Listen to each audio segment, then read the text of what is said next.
3rd of August in 1858, Sir Henry Ward initiated Ceylon Railways at Maligawatta, Colombo. First rail track was laid from Colombo Fort to Ambepussa on 1864.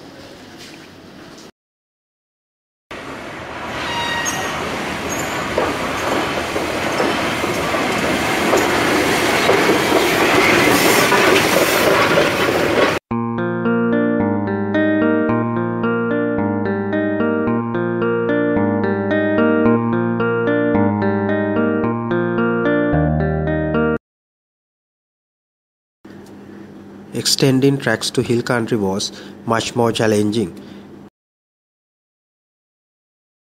Engineers had to build 165 bridges and 45 tunnels when they reached to Badulla.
It's a privilege for me as General Manager Railway to get this opportunity to talk about Mr. Rampala, who was well known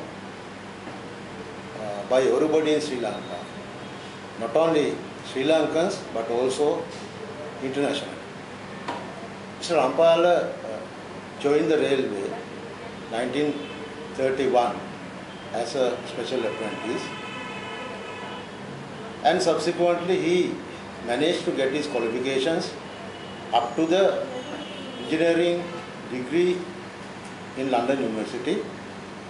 Then he was honoured by the post of Chief Mechanical Engineer in 1949, which was the first Sri Lankan Chief Mechanical Engineer. So thereafter, Mr. Rampala was appointed as General Manager Railway in 1955, and he continued to serve for 14 years, a long period, until his retirement as General Manager Railway. The very special thing what I have heard about Mr. Rampala is he's a very strictly, one of the things is he is very knowledgeable, and he's a very strict disciplinarian, and also is a very devoted manager, and technically highly skilled person.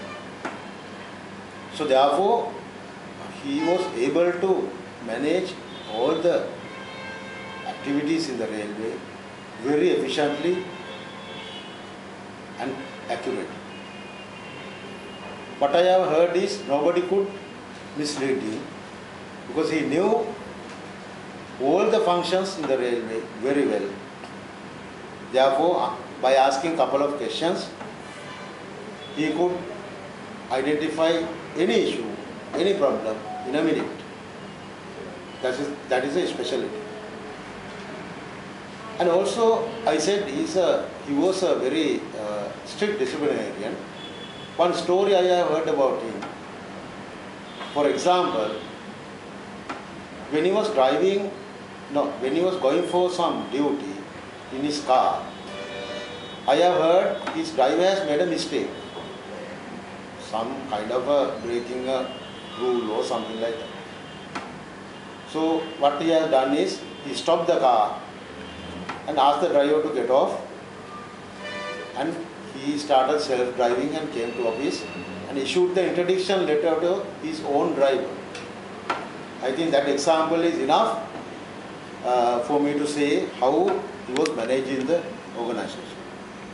And also, he was a very skilled, very capable technical specialist. I can remember some of the locomotives made in Germany, brought in during his period,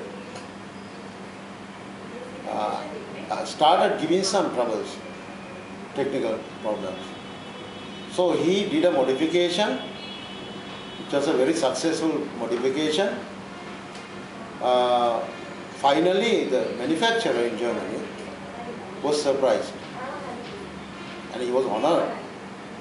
So I think such a figure is a very, it's a very valuable symbol to the Sri Lanka. Therefore, we must remember his enormous service to the department, even not only now, future generation also. So one point I want to raise, to point out, one of the success during his period was discipline. When I talk about the discipline, during his period, I believe there were not much political interference with the public service management, and trade unionism was not very influential, and the entire society was somewhat disciplined compared to today. I think these factors are affected for him to become a successful leader to a certain extent. But however, I believe Mr. Rampala is a person, an officer we must treat as a person who had done a enormous service to the country and the department, and we must learn from him many things for the development of the organization. Therefore, I wish to thank people who have identified his capabilities and in the history, and educated the general public about various things that happened during his era, and also present officers and the employees working in the department also must get examples from his career and try to get themselves corrected and get devoted, and also learn the required science and technology and apply them properly for the betterment of the general public. Thank you. Ask me who has been the most innovative general manager of railways. The first name which comes to my mind is mechanical engineer Mr. B.D. Rampal. In the year of 1955 to 1970, he was the general manager of Government Railway, the period which is well known as the golden era of railways, as most of the railway systems were modernized within the period.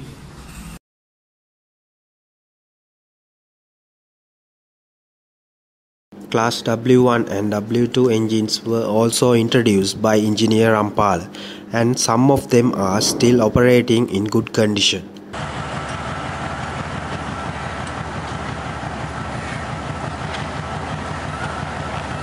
As General Manager of Railways, he introduced dieselization and the color light sections to Sri Lanka Railways.